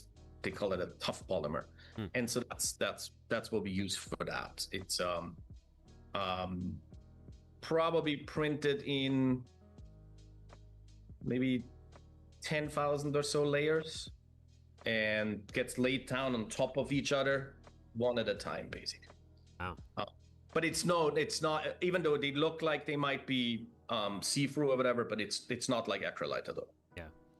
So what is your 5-year goal? Where do you want to see Voxel be? I mean, so I think there's sort of two ways to approach that. For one, I think the vision isn't just one thing where it's just the design. If it's the art, the design, and the product, if it's sort of all in that, if it's the product, I think the biggest vision for us would be able to do full kits, and then full kits to custom specs. Yeah, really, so like experimental spec kit. So if some drummer that wants to invest and have a great stage kit comes, then, and he's just like, I want this shape, this color, this skins, this hardware. And no, it doesn't need to be round. Nobody says a drum needs to be round. It could be, a star or whatever, right? So then that might be that's really what we would like to be. Financially, would we survive that point? I don't know. We won't quit our day jobs. Right. There's that. So I mean, that gives us that freedom. But that would be nice. It's just fun to experiment and to create and to make, And to have conversations with the drummers, to have the conversations with you guys. I mean, these conversations are only available because of us doing that. So hopefully in 5 years, more of that, but more of that, super custom and crazier. Like, round is awesome. Yeah, I'm trying to find the image that you had created, this 3D drums. Here it is. Oh my God, I love this. Yes, the beautiful color. Yes.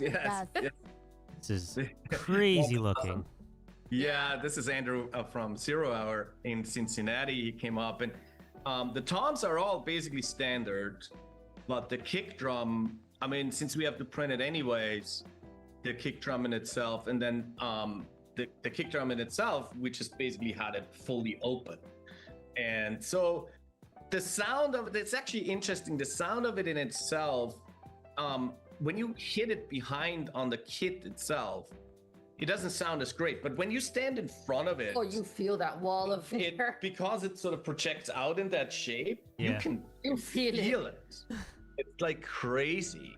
Oh, you got like you did the Octobans prints. That's awesome. Doing Octobans. So we got this new big printer, and that Octoban on the right hand side there is the first thing that ever came off of that big printer. It's 2 feet. Wow. And so we always wanted to do a kick, and doing kicks, you just need so much of a bigger printer. Yeah. And now finally we got that though, which is there's the full right there. Oh, that was in the Chicago drum show. Yeah. So it's good fun to then also hear the feedback on that. And then that one tom on the left does have a flare out that you can take on and off. So you like flare out, cool. You don't, then you can put the head back on and you don't have a flare out. Does that enhance the projection of the sound with the Absolutely. Yeah. Absolutely. And so the guy who was playing the kit earlier, Andrew, he actually would really like a floor tom. And so we just contracted with our hardware manufacturer to get these long logs made for us, specifically to make floor toms. So floor toms will be sort of in our future. They should still probably taking 3-4 days to print, but nothing fast. But like, I'm thinking that they could look pretty cool, and I think they're gonna sound awesome. Yeah. See, this one we didn't have the kick yet, so we had to use Sam's kick. So that's a Sam's kick, but our toms. Yeah. I can see the line here that you could do the latch on and off. Yeah, that's really nice. I appreciate that. Great job on We're the really excited for everything in the future for you, because you guys are doing amazing things together. Oh, thanks. And these events. I came across your I think I mentioned this before. I came across your snare drums on an ad, and I'm like, wow, this is so cool looking. Nice. I appreciate that. So it stands out. So it definitely is something that if someone does come across it and see it, they're gonna be like, that's interesting. So I really hope more people get to see what you're developing.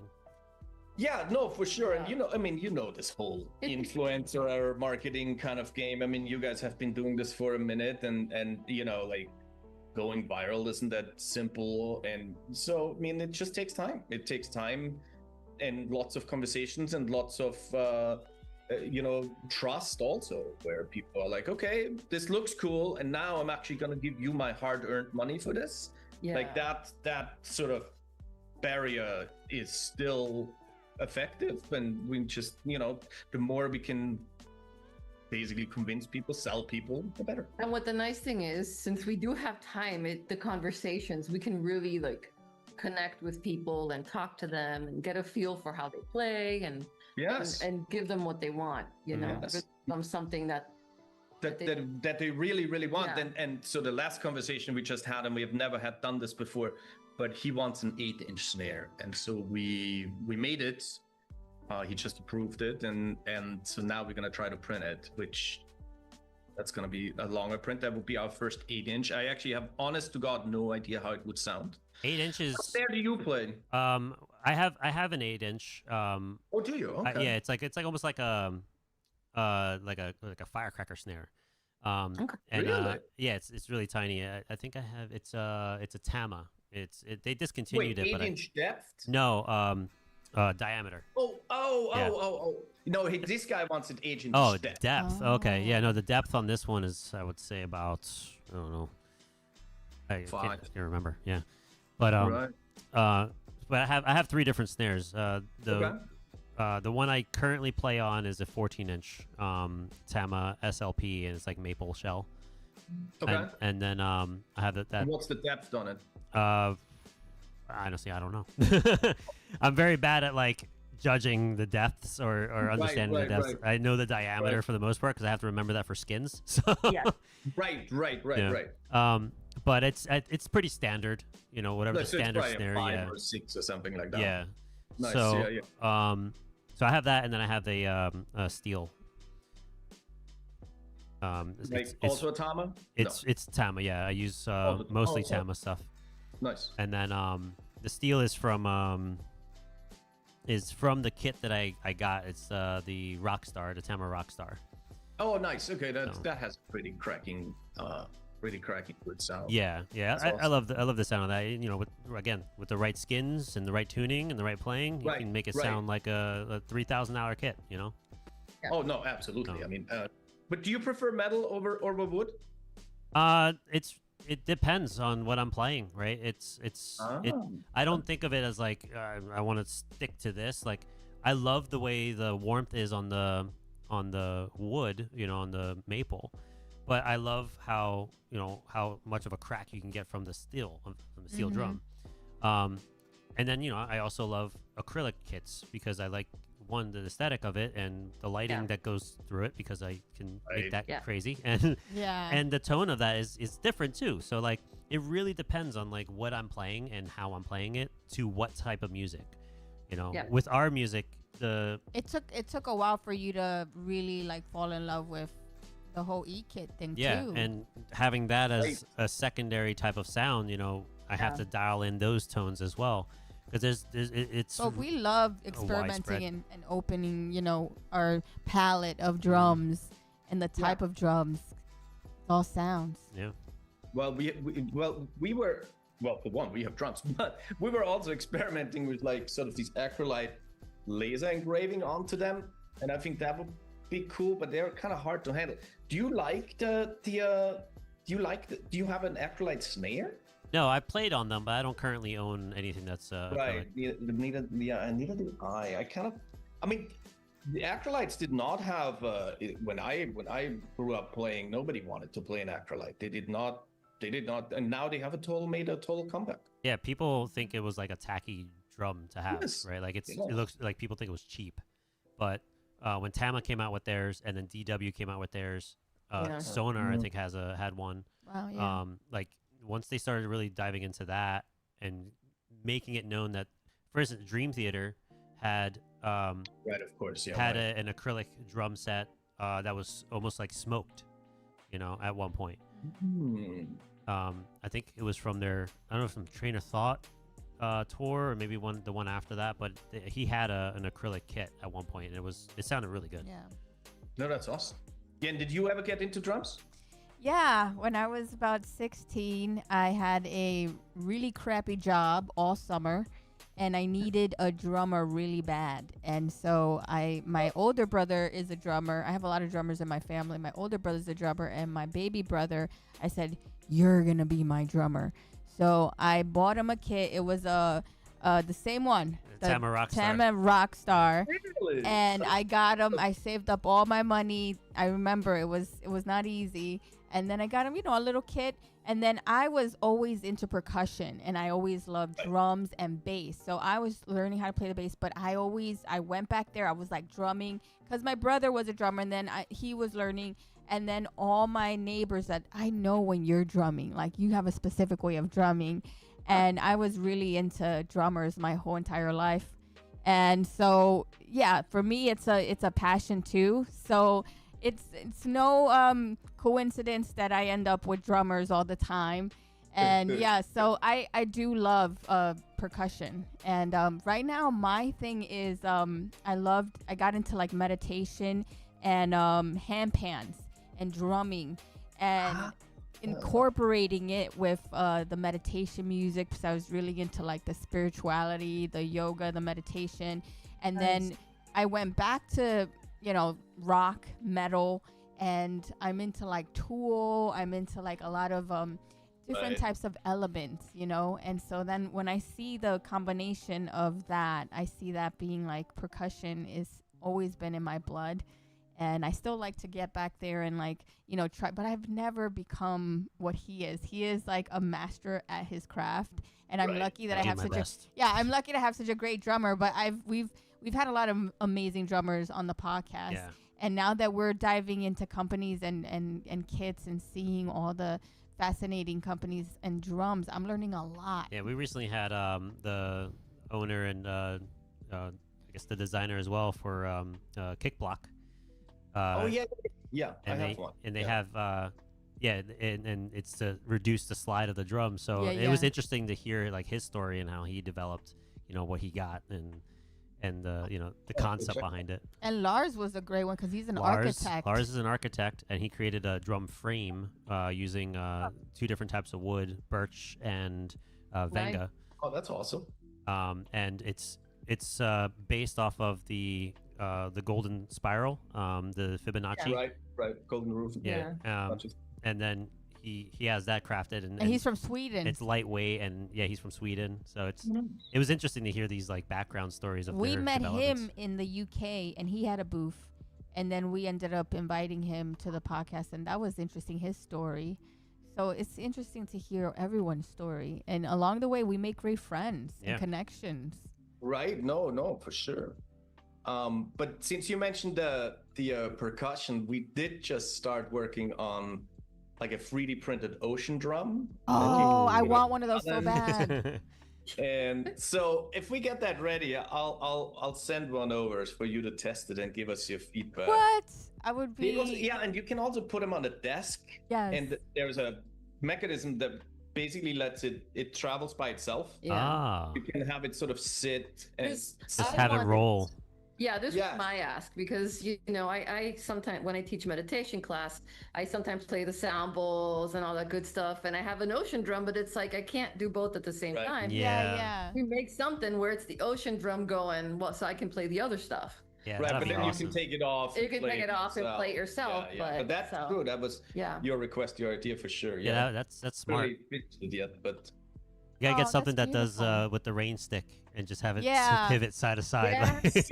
Let's just kind of go back and forth and turn, and it sounds almost like that a little bit when we use this metal shot inside. When the shot falls, it sounds a little bit like rain. So it's kind of fun. So yeah, we do get to work on a little side quest as well. Yeah, that's cool. Yeah. And like our concept's very big into like astrology as well. Like the Sky Museum has a lot of like astrological elements behind it. Oh, interesting. Okay. Are you guys into the astrology side of? Not me. She's probably more prone to that than me. But, yeah. So no, that's never been, unfortunately, my thing.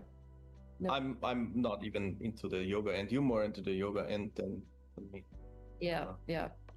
I like in my soccer. So you, what drummers have you had? Like if there isn't any notable drummers that you can mention that played your drums, that you can. That actually played them. That tried them out, yeah. Notable, I mean, so mostly the local folk really here. So Samlish Godet Cassette, J.D. Walker, from Dreamwalker, Andrew out of Cincinnati that did Zero Lab, that does 0 Hour. So more like local folks. When we go to the shows, who knows? Who really knows? There was West Panama has some good connections, and there was one, but he didn't wanna get filmed. There was one, and then a lot of the more famous drummers.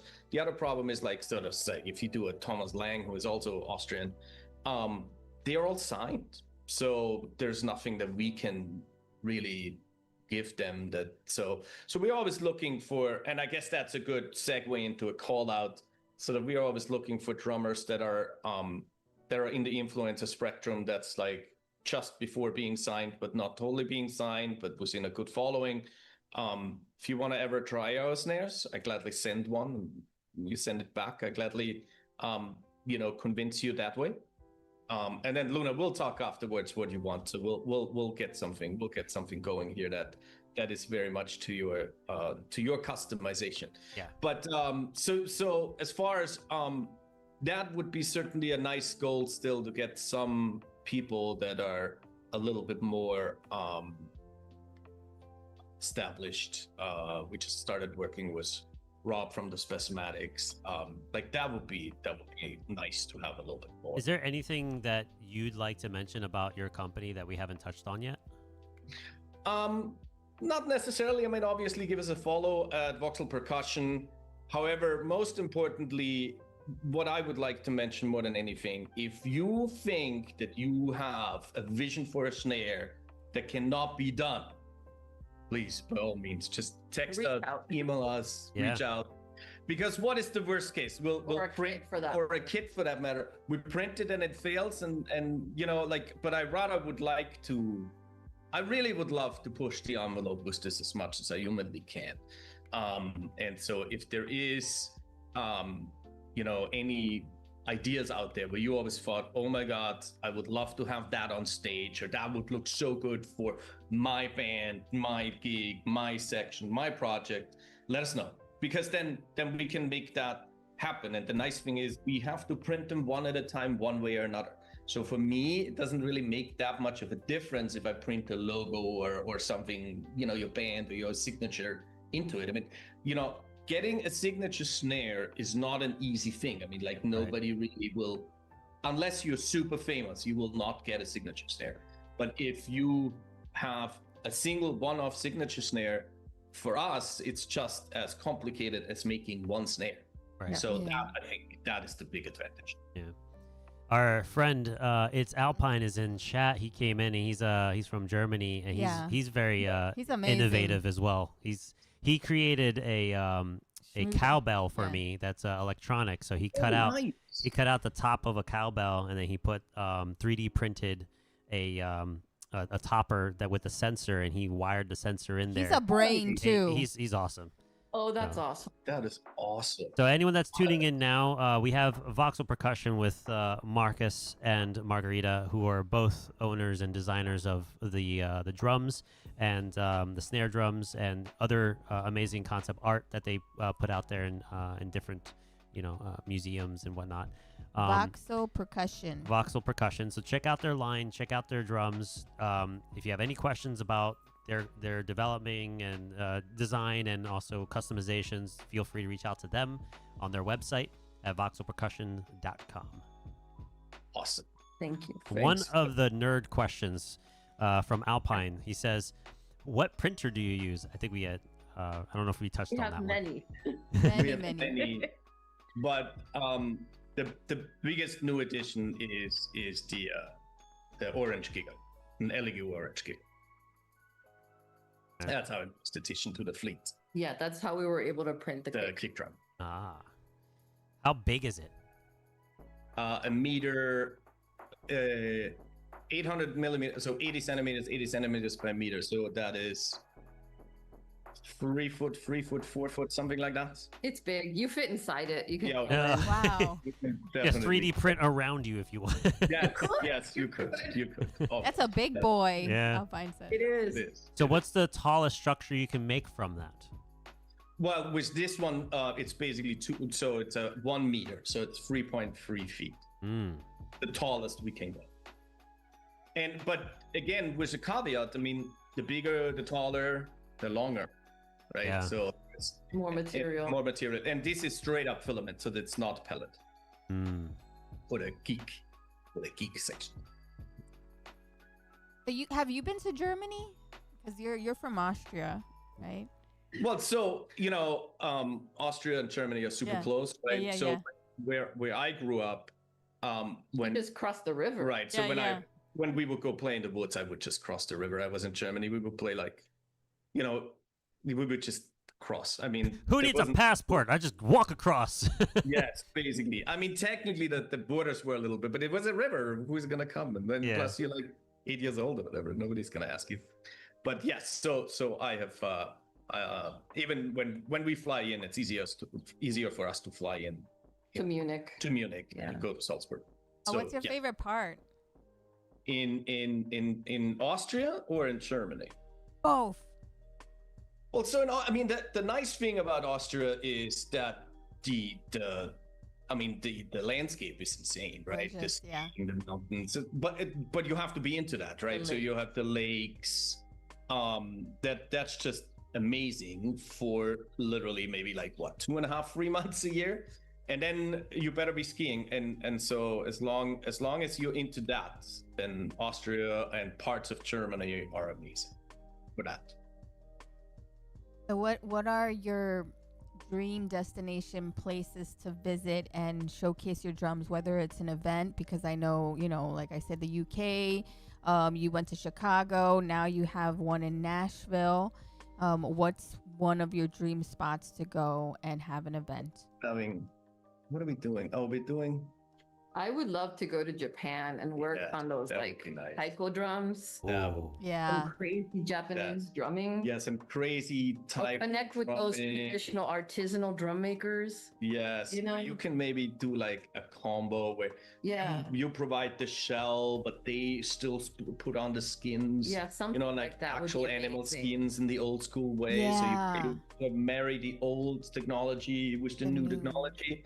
I think that would be super fun. Imagine the shell of it is like designed as a cherry blossom. Yeah. The pink and the leaves and whatnot. And then you can sort of use the stringing on the side to accent the blossom. Yeah. So something like that would be amazing. Japan would be amazing. I would love Brazil. To showcase there for Carnival, that would work nice for Carnival. Sort of like where it's basically static and you have like really loud, massive, cool looking drums, but also then really on any big festival stages, what did we say? Oh, we said O2. We went, since we were in London, we went to the O2 because one of our favorite stores is Super Dry and they have like an outlet store there. So we went there and we're looking at the O2 and it's like one day a band's going to be playing in here with our drum set. Oh, yes. So that would be nice. Manifesting. Put that into the universe. Yes. Right, exactly. And see, hopefully some good fortune falls our way. It probably also going to require just one person really liking it and then other people seeing it, because like the big thing with this stuff is you have to see it, you have to hear it. Right. Like Instagram is a wonderful platform, as all the social media stuff. It's just really hard to sell physical new innovative stuff. It's really hard to sell that on. And eventually all sorts of crazy, like you were saying, you got sensors. Like we can do sensors, we can do microphones in there, there's all sorts of crazy stuff you can do because you can embed it, encase it into the print. Yeah, I mean, you can encase it in the walls. LEDs as well. RFIDs matter to have some triggers. I mean, so it's the actual, like the creativity perspective is really that it's almost unlimited, but it's just that it needs to be fiscally sound so that we can keep our engineer fiscally sound. Yeah. Keeping the doors open. Is hard. Yeah. And Margarita, do you have anything in in the works right now, as in like art, whether it's an art project that you would want to talk about right now? Oh, so I used to do lots of weaving, and I'm getting back a little bit into weaving.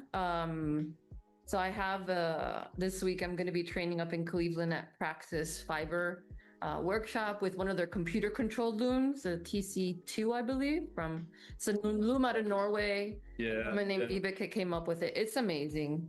So I'll be playing with some weaving, seeing what we do with that. And then we're doing the rotating 3D. Then we're doing, we want to create installations that have not only light and interactivity, but sound. So we're doing, so the ocean drum research is kind of also research being done for these large wall mounted or sculptural installations. Oh, wow. That filling a room with sound and drone. Right, so and they're light rotating, and, 3D printed, and then they have shot inside of it. Rotating, maybe reacting to the audience, you know, or to the people there. So always some interactivity, some materiality exploration, and we're both love sound, so we try to incorporate sound as much as possible. Alpine in chat says, just browsing the website and the high quality images, sick designs. Yeah, incredible. Thank you, Alpine. Thank you. That's sweet of you. That's awesome. So I think we have 5 minutes left in the show. Do you wanna... Oh wow, it feels like right? Like we just started on this. That's awesome. Yeah, no, it covered a lot, and I mean, it feels like we could just talk about anything. We talked about AI, we talked about drums, about visual arts, sound, mixing percussion with sound. So if anybody missed the first portions of this show or just the entirety of the show, check it out Saturday when it's launched publicly. If you're a subscriber on Twitch, you can definitely watch it after the show's over to catch up on the conversations. But, definitely follow Voxel for all of their, developments to come and their current developments that you can check out and potentially get one for yourself. So, the last question, we talked about this, and I know you guys are big music lovers, is the 12 songs of the soundtrack of your life, and what do they mean to you? So I know you guys can either go really fast. Are you splitting 6 and 6? Or are you gonna do 12? Okay. No, we're doing 6 and 6. Okay. So let's I ladies 5. first.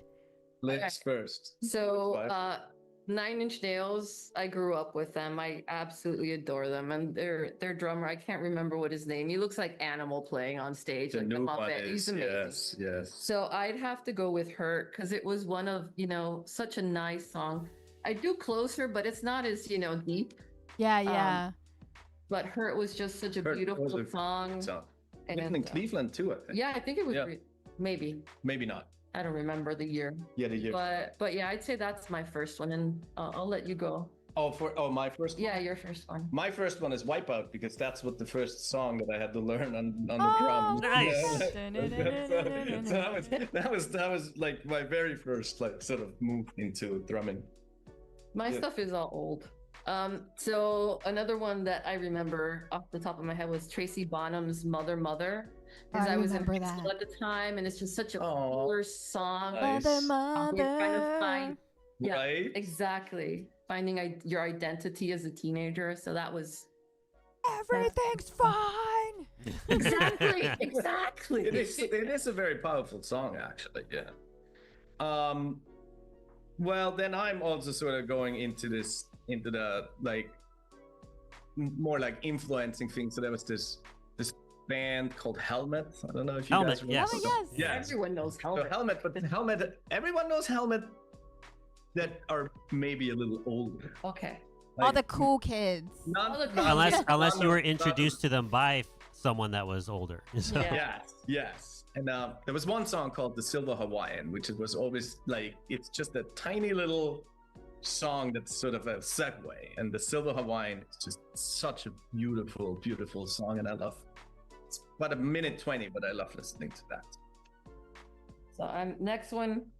Jerry was a race car driver from Primus because that's that made me want to learn how to play bass because it was just when he plays.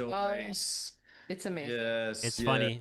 Cool story. We had a drummer on our podcast, Michael Stone, who did the Primus tryout, and he was top. I think it was top 5. Yeah, he was in the top, and then he almost got chosen. I thought he was gonna get it because he was so close. Wow. Yeah, and we met him. That's incredible. Yeah, got it. Yeah. We went to see Primus. Primus is one of those bands that, like, if you don't get it, when you see them live, the energy in the crowd and their following. I have not seen them live yet. Oh, you got to. They're on tour now. Yeah, they're on tour with The Perfect Circle and Pussifer, right? Yeah. I took him to see Primus, and he got it. He didn't think he was a big fan. At first, I wasn't into them. I understood who they were, and I heard some of their songs, but it wasn't something that I can like get into, like craving to listen to their music. And then it's only recent that I got to see them live, and I'm like, okay, now I can really understand why they're fun to listen to and watch. Same with like Tool. Like we were like. I listened to Tool and I like some of their songs, but I never got into them until I got to see them live, and I'm like, now I Danny Carey's one of my favorite drummers. And I think that is such a good point. I mean, I saw Tool in Lollapalooza in '97 when it was still in Florida, and I was in Tool, and then Metallica was headliner, and don't kill me here, but I don't like Metallica at all, so we left. But Tools, it was just so amazing. But for my third song, actually, I'm going back to industrial upbringings. I have always liked these guys so much. FM Einheit is probably one of the coolest drummers I know. It's Einstürzende Neubauten, which is a German band, and that was super popular when I grew up in the 90s. And there's this song called Halber Mensch. I think the percussion section on that, and the innovation that was the first time I saw sort of microphones mounted into the weirdest stuff. And we did this show once where we dragged in an old Beetle, and we like VW Beetle, and we beat it up and like ripped parts off of it, and then basically made a drum set out of it. And that was all inspired by Einstürzende Neubauten. Wow. Without Einstürzende Neubauten, a lot of my influences, my drumming wouldn't exist. Yours next?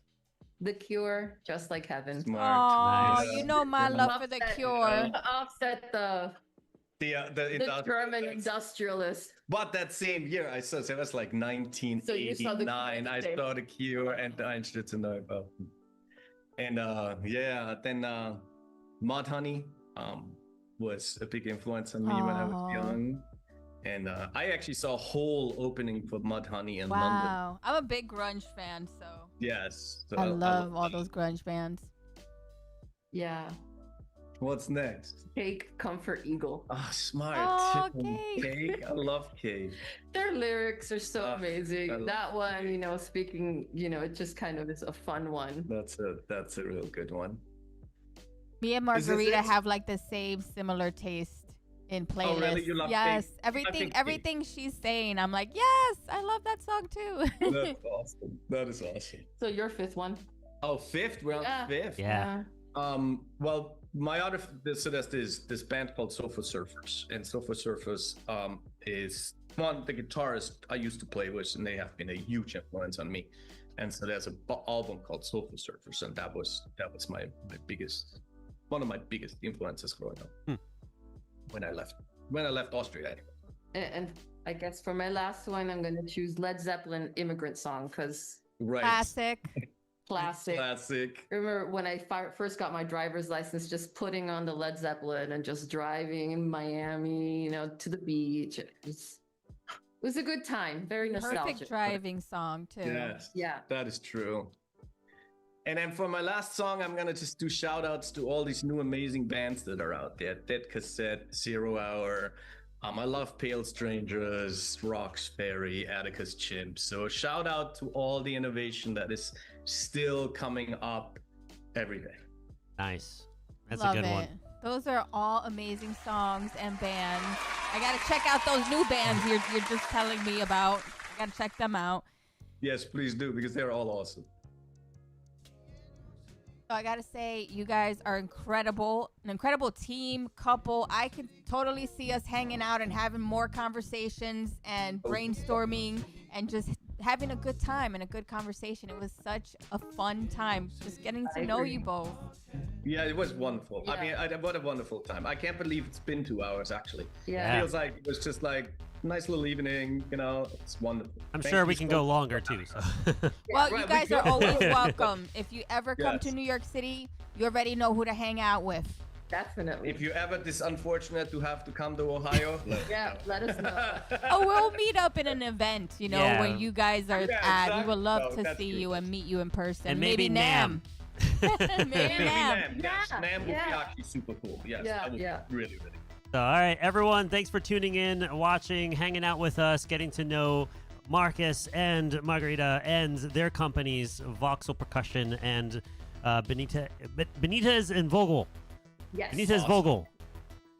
Check out their work. Check out their future projections of their upcoming drums and you know, any other applications they're going to add to their arsenal of inventory. Yeah. I'm really excited for the ocean drum. Ooh. Yeah, that's going to be fun. Yeah. It's gonna be great. Yes. That sounds beautiful. You'll be the first to hear. Yes. Yeah, we got to figure out the mechanisms and the mixed sound, but I actually think you're going to like it, and you're going to like the designs too. Yes. I'm sure, because you guys are everything phenomenal with the artwork, with the layout, and the designs that you create. It's awesome. So, anyone, check out their work, visit their websites. If you have any questions, reach out to them directly, because I'm sure they'll be willing to answer anything you may have. Of course. Anything. Awesome. All right, Markus, Margarita, thank you so much. Thank Stick you around guys. until after the end of the show. We can, you know, say our final goodbyes. Everyone, stay tuned. We'll have more shows to come in the coming weeks. Our next show with Sky Museum is on the 17th. So if you can make it out to that, reach out to us. We have tickets available. It's in Clifton, New Jersey. All right, have a thank great you so much. rest of your day, night, evening, wherever you're from. Have a good night, everybody. See you soon. See ya. Bye.